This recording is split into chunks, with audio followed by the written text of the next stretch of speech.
नमस्कार विद्यार्थियों। राजकीय महाविद्यालय राजगढ़ चूरू द्वारा संचालित ऑनलाइन क्लासेस में आपका स्वागत है। मैं हूं असिस्टेंट प्रोफेसर सुभाष चंद्र वर्मा। अगर आपने अभी तक हमारे यूट्यूब चैनल CCE राज GCR चूरू को सब्सक्राइब नहीं किया है तो जल्दी से हमारे यूट्यूब चैनल को सब्सक्राइब कीजिए ताकि आप हिंदी साहित्य के साथ साथ अन्य विषयों का भी आप अध्ययन कर सकें। पिछली कक्षा में हमने अकबर के नवरत्नों में से एक, जिनका पूरा नाम अब्दुल रहीम खान खाना है, जिन्हें आप साहित्य जगत में रहीम के नाम से जानते हैं, का अध्ययन किया। आज की इस कक्षा में भी हम रहीम जी के ही कुछ दोहों का अध्ययन करने जा रहे हैं। दोहा संख्या 10, 11, 12 और 13, इनका आज हम अध्ययन करने जा रहे हैं। तो देखिए, दोहे संख्या 10 का वर्णन करने से पहले मैं आपको एक बात बताना चाहूँगा कि कोरोना महामारी की वजह से आपकी जो नियमित कक्षाएं प्रारंभ नहीं हो पाई थी,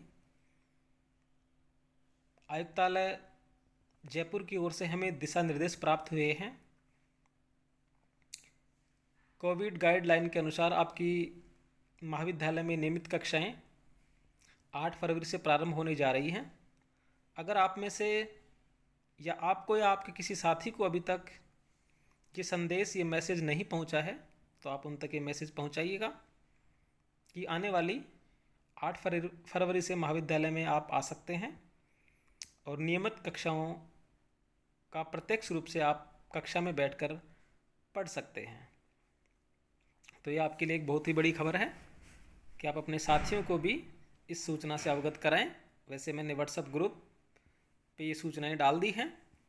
अब आपका फ़र्ज़ बनता है कि जो आपके साथी, आपका मित्र, आपका सखा, आपकी सहेली, आपकी अली जो इस ग्रुप से नहीं जुड़ पाए हैं, उन तक आप ये मैसेज पहुंचाएंगे कि हमारी जो कक्षाएं हैं वो 8 फरवरी से प्रारंभ होने जा रही हैं। तो आइए अब हम अध्ययन करते हैं दोहे संख्या 10 का। तो देखिए क्या है। एक उदर दो चोंच है, पंछी एक कुरंड, कही रहीम कैसे जिए, जुदे जुदे दो पिंड। एक उदर दो चोंच है, पंछी एक कुरंड, कही रहीम कैसे जिए, जुदे जुदे दो पिंड। देखिए, शाब्दिक अर्थ मैं आपको कुछ शब्दों का पहले बता देता हूँ ताकि आपको दोहे का अर्थ समझने में किसी प्रकार की समस्या नहीं होगी। उदर, उदर का मतलब क्या होता है? पेट। जैसे गणेश जी हैं, गणेश जी को हम लंबोदर कहते हैं। अगर हम लंबोदर का संधि विच्छेद जब करेंगे तो उसमें आएगा लंबा धन उदर। तो लंबा मतलब लंबा, उदर मतलब पेट, कि जिसका पेट लंबा है उसे हम लंबोदर कहते हैं। तो जाहिर सी बात है, उदर शब्द का शाब्दिक अर्थ क्या है? पेट। पंछी, पंछी का मतलब आप पक्षी से है। आया है लास्ट में, देखिए जुदे जुदे। जुदे जुदे से मतलब क्या है? अलग अलग। पिंड, पिंड का मतलब क्या है? यहाँ पिंड का मतलब शरीर से है। तो देखिए, ये जो दोहा है रहीम ग्रंथावली से अवतरित है। इसमें कवि रहीम ने एक जीवन को दो शरीर या दो पेट हों, रहीम जी कहते हैं कि एक जीव के दो शरीर या दो पेट हों तो उसे जीवन निर्वाह करने में कठिनाई रहेगी। क्यों रहेगी? देखिए, एक उदर दो चोंच है, पंछी एक कुरंड। रहीम जी कहते हैं कि जो कुरंड पक्षी है, उस कुरंड पक्षी की दो चोंच होती हैं और उसके एक पेट होता है। इससे उसे ही परेशानी होती है जिनके अलग अलग दो शरीर ही हों, वे तो कैसे जीवित रह सकते हैं। यानी देखिए, जो कुरंज पक्षी होता है उसके दो चोंच होती हैं लेकिन पेट तो एक ही है। लेकिन यहाँ रहीम फिर भी उसे जीवन यापन करने में कठिनाई होती है। यहाँ रहीम जी कह रहे हैं कि जिनके शरीर ही अलग अलग हों तो वे कैसे जीवित रह सकते हैं। कहने का तात्पर्य क्या है, रहीम जी कहते हैं कि पेट भरने और जीवन निर्वाह की जो समस्या तो है ही, जिनके खर्च अधिक हों उनके लिए तो और भी कठिनाई होगी। तो कहने का मतलब क्या है, रहीम जी ने इस दोहे में कहते हैं कि जो विविधता हो उसे हमें संभालना चाहिए, और जो हमारा शरीर अगर अलग अलग दो शरीर हैं तो फिर तो जीवन यापन करना कठिन होता है। इसके हम अगर भक्ति भावना इसमें हम देखें तो रहीम जी का कहने का तात्पर्य यह है कि व्यक्ति कभी किस देव को पूजता है, कभी किस देव को पूजता है। तो ऐसे व्यक्ति जो अपने मन में किसी एक देव या एक इष्ट को नहीं रखते हैं, उनका जीवन भी है वो कठिनाइयों से या समस्याओं से ही गुजरता है। दूसरे दोहे में हम देखते हैं क्या कहते हैं रहीम जी, देखिए, एक के सादे सब सदे, सब सादे सब जाय, रहीमन मूल ही सींची बो, फूले फले अघाय। देखिए क्या है, एक का मतलब क्या है, एक को, साधे, साधे का मतलब क्या है, संभालने पर, मूल ही का मतलब क्या है, जड़ को, अघाय, अघाय का मतलब क्या होता है, खूब या बहुत। तो देखिए क्या है, रहीम जी कहते हैं कि एके सादे सब सदे, सब सादे सब जाए, रहीमन मूल ही सींची बो, फूले फले अघाय। रहीम जी कहते हैं कि काम जो भी करें वह काम हमें उचित रीति से या उचित तरीके से वह काम हमें करना चाहिए, और एक बार में हमें एक ही काम करना चाहिए। ऐसा नहीं कि एक तीर से ही दो निशाने हम साधने की कोशिश करते हैं। कई बार व्यक्ति दो नावों में सवार हो जाता है, क्योंकि लोभ की प्रवृत्ति मनुष्य में होती है। वो चाहता है कि मैं ये भी प्राप्त कर लूं और मैं ये भी प्राप्त कर लूं। अब आप में से कई विद्यार्थी होंगे जो चाहते हैं कि मैं कॉलेज की पढ़ाई भी कर लूं, साथ में ही मेरी एसटीसी या बीएसटीसी जिसे आप बोलते हैं वो भी चलती रहे। अच्छा है अगर आप ऐसा कर सकते हैं, लेकिन अगर आपको लगता है कि हम ऐसा नहीं कर पा रहे हैं, ऐसा करने से कई बार व्यक्ति को नुकसान भी हो जाता है। तो देखिए रहीम जी हमें इस दोहे के माध्यम से यही शिक्षा दे रहे हैं कि रहीम जी कहते हैं एके सादे सब सदे, सब सादे सब जाए, कि पहले एक काम पूरा करने की ओर ध्यान देना चाहिए। बहुत से काम एक साथ शुरू करने पर कोई भी काम ढंग से नहीं हो पाता है, वे सब क्या होते हैं, अधूरे रह जाते हैं। एक ही काम एक बार में किया जाना ठीक है। कैसे, रहीमन मूल ही सींची बो, फूले फले अघाय। रहीम जी कहते हैं कि जैसे एक ही पेड़ की जड़ को अच्छी तरह सींचा जाए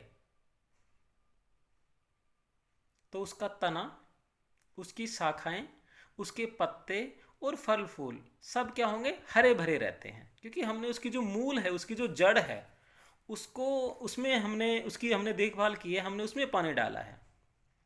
हम ये चाहें कि पेड़ की सिर्फ डालियां हरी हों, उसके पत्तियां हैं वो हरी ना हो, हम चाहें कि सिर्फ पेड़ के फूल फूल लगें, उसकी डालियां भी ना हो, उसकी शाखाएं भी नहीं लगें, तो ऐसा संभव नहीं है। ऐसा संभव क्यों नहीं है, वो इसलिए संभव नहीं है कि हम एक साथ कई काम करना चाहते हैं। तो रहीम जी यहाँ कह रहे हैं कि व्यक्ति को हमेशा एक काम में ही एकाग्रचित होकर करना चाहिए, ताकि जब उस काम में हमें अच्छे से जब सफलता मिल जाती है तो फिर हमें दूसरा काम करना चाहिए। पद संख्या दोहे संख्या 12 में देखिए रहीम जी क्या कहते हैं, ए रहीम दर दर ही फिरे, मांगी मधुकरी खाई, यारो यारी छोड़िए, वे रहीम अब नाही। होता है ऐसा दुनिया में, जैसा रहीम जी दोहे संख्या 12 में कह रहे हैं। क्या कह रहे हैं, देखिए, आप भी इस बात को जानते हैं कि जो समय है, समय सबसे बड़ा बलवान होता है। एक समय ऐसा आता है कि राजा है वो रंक बन जाता है और रंक है वो राजा बन जाता है। और ये दुनिया बड़ी स्वार्थी है।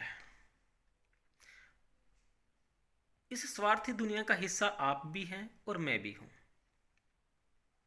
कि व्यक्ति को जब किसी कार्य की जरूरत होती है या हमें किसी चीज की जरूरत होती है तो हम उस व्यक्ति के साथ, सामने वाले व्यक्ति के साथ हम मित्रवत व्यवहार करते हैं, प्रेम से उसके साथ बातें करते हैं। लेकिन जैसे ही हमारा स्वार्थ सिद्ध हो जाता है या हमारा समय निकल जाता है तो व्यवहार में अचानक परिवर्तन आ जाता है जो मेरी नज़र में उचित नहीं है। यहाँ रहीम जी भी यही कह रहे हैं, क्योंकि देखिए आपको मैंने परिचय में भी बताया था कि रहीम जी अकबर के नवरत्नों में से एक हैं और उनका जो लालन पालन पोषण है वो भी अकबर की देखरेख में ही हुआ। लेकिन समय और परिस्थितियां जब बदली तो रहीम का सम्मान जो पहले दरबार में होता था वह अब नहीं रहा है। तो उसी दर्द को, उसी वेदना को रहीम जी पद संख्या 12 में कह रहे हैं। देखिए क्या कह रहे हैं। ए रहीम दर दरी फिरही मांगी मधुकरी खाई यारो यारी छोड़िए वे रहीम अब नहीं। तो देखिए क्या कह रहे हैं रहीम जी। दर दर, दर दर का मतलब कहते हैं ना कि दर दर की ठोकरें खाना, इधर उधर से मतलब है। मधुकरी, मधुकरी का मतलब क्या है? भिक्षा से मतलब है, भीख से मतलब है। यारी, यारी का मतलब क्या आता है? जैसे आप बोलते हैं ना तेरी मेरी यारी, इसका मतलब क्या है? मित्रता, दोस्ती। तो रहीम जी कह रहे हैं कि अब जब रहीम जी के पास वैभव, धन दौलत संपदा नहीं है, अब वैभवहीन होने से रहीम जी को क्या करना पड़ रहा है? मांगी मधुकरी खाई, दर दर फिर ही मांगी मधुकरी खाई, कि जगह जगह घूमकर भिक्षा मांगकर पेट पालन हो रहा है। क्यों हो रहा है? समय परिवर्तन के कारण। कि जो रहीम वैभव संपन्न खुशहाल पूर्वक जो जीवन यापन कर रहे थे, समय की नजाकत ने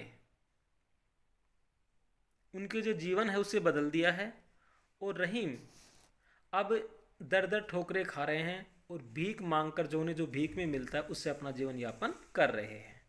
तो इसलिए कहते हैं रहीम जी, यारो यारी छोड़िए वे रहीम अब नहीं। इसलिए हे मित्रों, अब मुझसे मित्रता मत रखो, क्योंकि वह पहले वाला धन संपन्न रहीम अब नहीं रहा है। कहा जाता है कि रहीम जी अत्यंत उदार स्वभाव के थे और दानशीलता के कारण या राजाश्रय छिन जाने से वे मनचाहा दान लोगों को नहीं दे पा रहे थे। इसी बात को लक्ष्य करके उन्होंने अपनी लाचारी, अपनी मजबूरी को व्यक्त किया है। ए रहीम दर दर, अब देखिए दर दर एक शब्द है और उस शब्द की क्या हुई है? पुनरावृत्ति हुई है, लेकिन उसके अर्थ में कोई परिवर्तन नहीं है। तो यहाँ पर दर दर में पुनरुक्ति प्रकाश अलंकार है। साथ ही इस दोहे में रहीम जी ने जो उदार स्वभाव के व्यक्ति हैं, ये मित्रता है, इसकी व्यंजना की है। आज की जो अंतिम जो आपका दोहा है वो देखिए क्या है। ओछो काम बड़े करे तो न बड़ाई होई। बिल्कुल जाहिर सी बात है कि ओछो काम बड़े करे तो न बड़ाई होए, जो रहीम हनुमंत को गिरधर कहे न कोई। ओछो, ओछो का मतलब क्या होता है? छोटा, तुच्छ। काम बड़े करे, अगर बड़े व्यक्ति, महान व्यक्ति अगर तुच्छ काम करते हैं, ओछा काम करते हैं, छोटा काम करते हैं, तो न बड़ाई होए, तो संसार में उनकी बड़ाई नहीं होती है उनका यश नहीं होता है। तो इस दोहे में रहीम जी ने छोटे व्यक्ति को उचित सम्मान न मिलने का उल्लेख किया है। रहीम जी कहते हैं कि कोई छोटा आदमी या छोटा मोटा सेवक यदि कोई बड़ा काम करे तो उसका नाम यश नहीं होता है। कैसे नहीं होता है? ज्यों रहीम हनुमंत को गिरधर कहे न कोई। जैसे राम के सेवक हनुमान ने संजीवनी बूटी के लिए पूरा पहाड़ ही उठा दिया था, वे पूरा पहाड़ उठाकर ले आए थे, तब भी उनका गुणगान कोई नहीं करता है। जबकि श्री कृष्ण ने गोवर्धन पर्वत को उठाया तो उन्हें गिरधर नाम से प्रसिद्धि मिली, अर्थात उनका यशोगान हुआ। तो इस दोहे में रहीम जी ने लोक व्यवहार की व्यंजना की है तथा छोटे लोगों की अपेक्षा करने पर या छोटे लोगों की उपेक्षा करने पर आक्षेप किया है कि व्यक्ति को छोटे लोगों की है वो हमें उपेक्षा नहीं करनी चाहिए। साथ ही इस दोहे में उदाहरण दिया है जो रहीम हनुमंत को, कि जिस प्रकार से हनुमान जी को गिरधर कोई भी नहीं कहता है, अर्थात रहीम जी ने अपनी बात को है उदाहरण दे करके हमें समझाया है। तो यहाँ पर उदाहरण अलंकार का प्रयोग हुआ है। तो इस तरह से आज की इस कक्षा में हमने रहीम जी के 4 दोहों का अध्ययन किया है। अगर आपको हमारा ये वीडियो पसंद आया है तो वीडियो को लाइक करना न भूलिए, क्योंकि आपका लाइक, आपका जो फीडबैक हमें मिलता है उससे हमें भी एक नई प्रेरणा, एक नई ऊर्जा मिलती है कि हाँ, हम जो पढ़ा रहे हैं वो हमारे बच्चों को अच्छा लग रहा है, हमारे बच्चों को समझ आ रहा है। तो एक बार फिर से कह रहा हूँ कि अगर आपको हमारे वीडियो पसंद आया है तो वीडियो को लाइक करना न भूलिए। अगली कक्षा में हम फिर मिलेंगे रहीम जी के कुछ दोहों के साथ। तब तक के लिए नमस्कार, धन्यवाद।